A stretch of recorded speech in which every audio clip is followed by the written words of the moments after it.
第64届全国中小学科学展览会要刷到大台南会展中心办理，市府特别举行展前记者会，由台南市长黄伟哲、副市长叶泰山、教育局长陈升辉，和国立台湾科学教育馆馆长刘慧卿来正式开动。欢迎各位来自全国各地的民众朋友们，在暑假期间陪着孩子们一起来到台南看科展、逛博物馆，相信可以收获满满。今年展期为7月22号开始到28号，以趣味科展、精彩台南为活动标语，大约有400件作品、2000外位书生参展、100外科学活动单位。教育局抱着办喜事心情，出动全市27间中小学。到底超过1000名人力。国民教育如果把科展的科学教育呢，把它趣味化，孩子一定在从中非常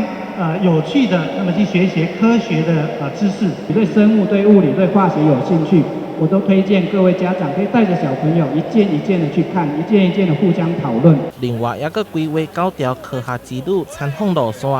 大树讲座探索太空科学奥妙，科展嘛举办工作坊。提供老师进行优质研究观摩加交流的机会，让学生会当自细汉培养对科学教育的兴趣。台南新闻小块采访报道。